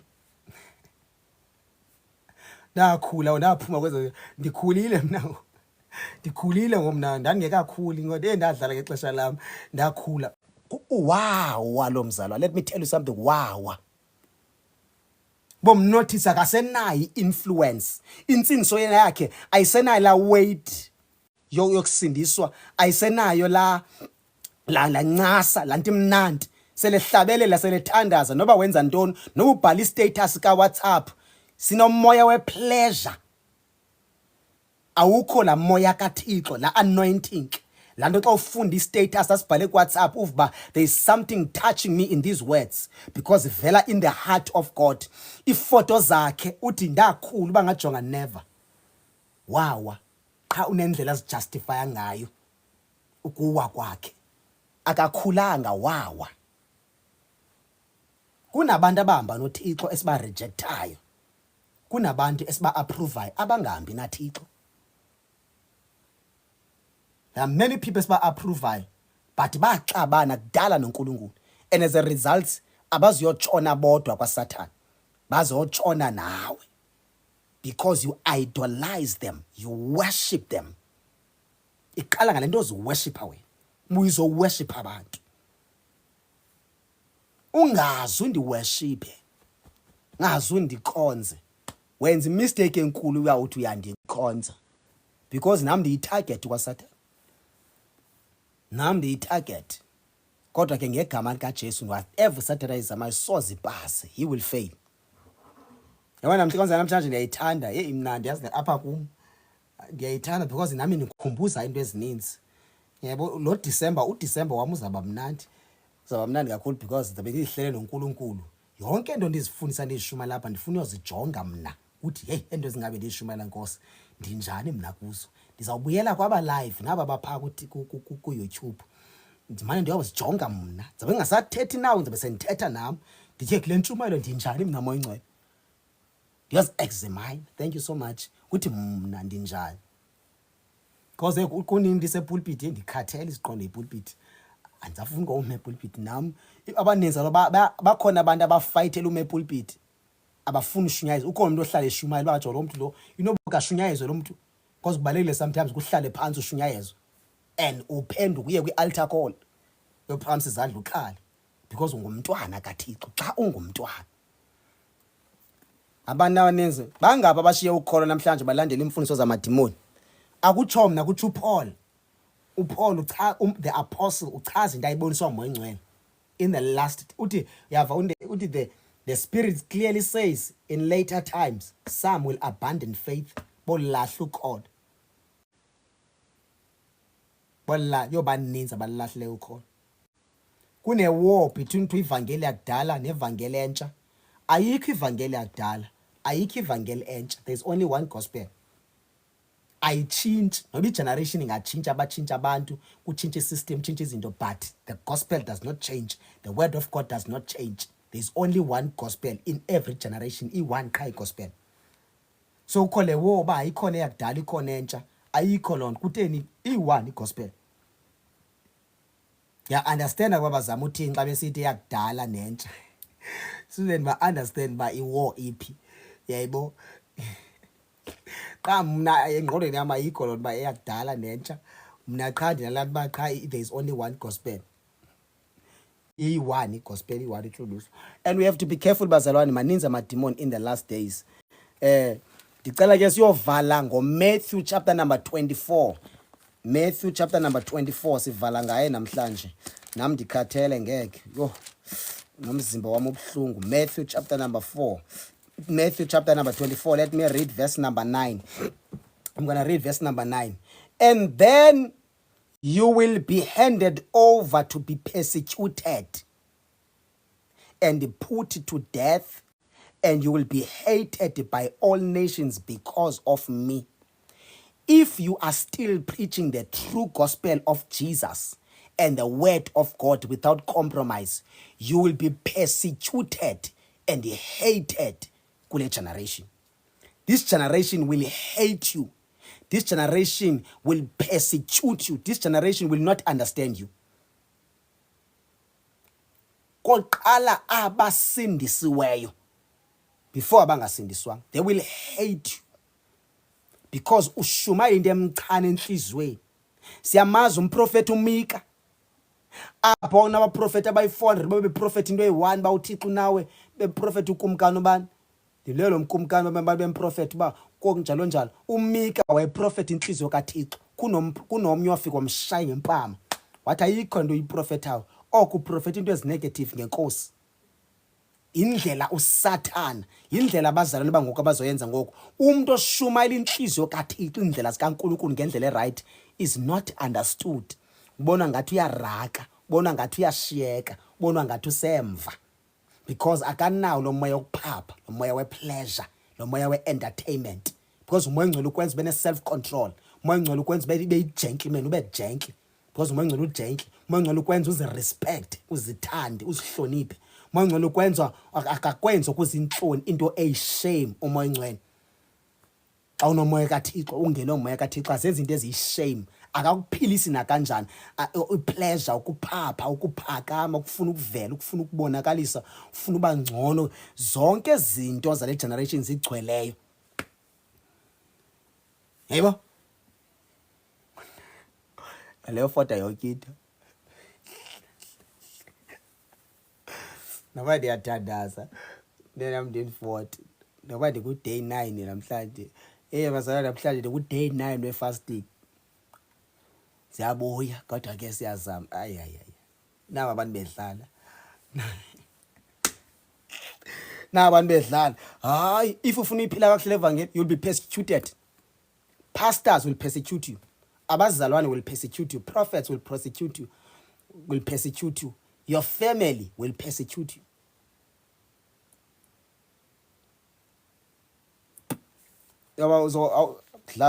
Verse number 10 kulater. At that time many will turn away from the faith, and they will betray and hate each other. Prophecies lena yenziwa nguJesu uthi many will leave faith, many, and at that time many will turn away from the faith, abanye boyilahla insindiso, and will betray and hate each other. Ubona indlela abazalwane ababethrayana ngayo nabazondana ngayo, bazondana kakhulu abazalwane, abafunana abazalwane, bazondana. Athi ubana ndimphiwanga ubani, mfuna umbonde amzonde. Wena prophet uNkulunkulu manje ezi prophecies fama sifundise ngazo, yebo, soze uve TV nikufundiswa ngezinto. If ifundiswa ngezinto uzayive ifundiswa ngomoya kaSathane, ichazwa ngerevelation engayi understand. You understand? Verse number 11, and many false prophets will appear and deceive many people. Namhlanje ngicela ke ndiyithethe lento ndifana ndiyithethe. Zijonga ukuthi, are you not serving under a false prophet now? Are you not serving under a false pastor now? Are you not serving under a false teacher, false apostle, false evangelist, false prophetess? Mjonge lo muntu osubmitha kuye futhi mbuze kuThixo. Even nam so enjoy to attend apha mbuzo usivunga ukuthi Thixo lo muntu usuka kuwe na. Ngicela ndiyithethe lonto le ethi nalo okulidayo kumbuze kuThixo. Thixo lo muntu uvela kuwe na. Ndisendaweni right, ndisenkonzweni right, njengoba ndilapha le nkonzo endikuyo, xa ebuya uJesu ingakwazi undithatha ndide ndiyongena izulu. Inayo imessage yokundakha ndide ndiyongena izulu. Andithi makuphunywe ezinkonzweni, kodwa uba ukwenkonzo yakwaSathana phuma. Discerning spirit is important. Thank you so much, Sisigugu. Hlola ngoku, hlola abefundisi, hlola, discern. Nasententeni hlola, ki revival hlola, the trending pastor hlola, famous pastor hlola. Don't just receive. Namhlanje verse number 12. Yeah, many false prophets will come out. There are two kinds of false prophet. Ikona false prophet ikona false prophet le eyo ithwale. Ikona false prophet le engathwelanga qha enjoy igift yakhe isetyenziswa ngeSathane ngendlela yobu prophet bamanga. Nye kuyigadi naleyo. Ndidla ngathi ke mina ke even abaninzi banayo le revelation yenza ichaza. Ndithi a false prophet is better than a false teacher. Because i-teacher ekunika ukufida into ekunzima iphume. Umzekelo umuntu wase Jehovah's Witnesses, it's rare ukuthi lo muntu aphenduke because umuntu wasubmita under i-teaching. Umuntu oteachiweyo kunzima athini aphenduke. Unzima umuntu oteachiwe. You understand? Ngaxoxa ibiza zininzi inkonzo ezingazibiza.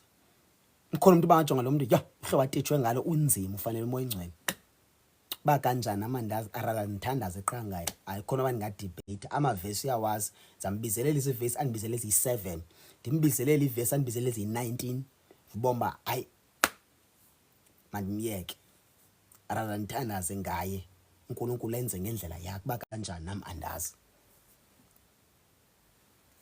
I-dangerous ki-false teacher more than a false prophet because ukufaka i-doctrine yakumilisa into engekhoyo. Nomuntu oshumayela iqiniso but akhupha 1%, be careful. Eyishumayela inyani but 1% amkhuphe. Be careful. Umkhuphelani 1% izithini i-intentions zakhe zokukhupha 1%. The last part, because of the increase of wickedness, the love of most will grow cold. Abaninzi uthando lwabo luzobanda ngenxa yokwanda kwe-wickedness. Yabona uSathana uziphusha kakhulu i-agenda yezi prophecies. Bonke ukudisappointeka kwethu emabandleni kukhula ukufa kothando. Uthando ukuthi liyaphola. It's hard even to love umfundisi. Even selethunywe nguThixo balusho lo muntu uthunyiwe nguThixo but it's hard ukumthemba kwa ukumthanda. It's hard ukuthanda abazalwane because of izinto esithe go through zona. Yena uSathana kanandaba push i-agenda ukuthi these prophecies must be fulfilled through umuntu. Because of the increase of wickedness, the love of most will grow cold. But, verse number 13, we're closing. But the one who stands firm to the end will be saved. I want to let verse underline that scripture. The one who stands firm to the end will be saved. Which means, uba ndiqale kanjani entsindisweni, it does, ibalulekile. But ibaluleke even more isiphelo sami. How do I finish? Usifunga washumela kakhulu kwa TikTok aba revived abantu abaninzi. How did he finish? Abazalwane xa nge-rapture uJesu xa ethatha ibandla. Kuthi ndifuna ke ndibone usifunga ukuthi akekho. Njani? Lo yashumela kangaka uthi usele. Njani? Lo yashumela kangaka isiqalo sikasifungo saba sihle but isiphelo zange sibe sihle. Umzalwane ubani isiqalo sakhe saba sihle but isiphelo zange saba sihle. Yavuthi unipha uJesu uthi ome kwade kwasekugcineni will be saved.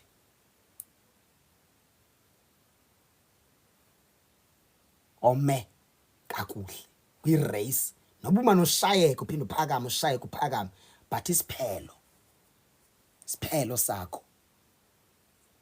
Hayi ndisihloleli sister. Sister K andisihloleli, don't worry. Ndenza umzekelo. Hayi mina ngizolingena izulu qha ndiyathanda ukwenza umzekelo nangami sometimes. Ngoba uyashayeka phinde uphakame bheke phambili. Noba uSathane ukujaja uthini phakama ubheke phambili. Phakama ubheke phambili. Okubalekile masihambe siyongena izulu. Be careful of imfundiso zamademon. Bazalwane, that was the message of the day. Thank you so much for attending our service and thank you so much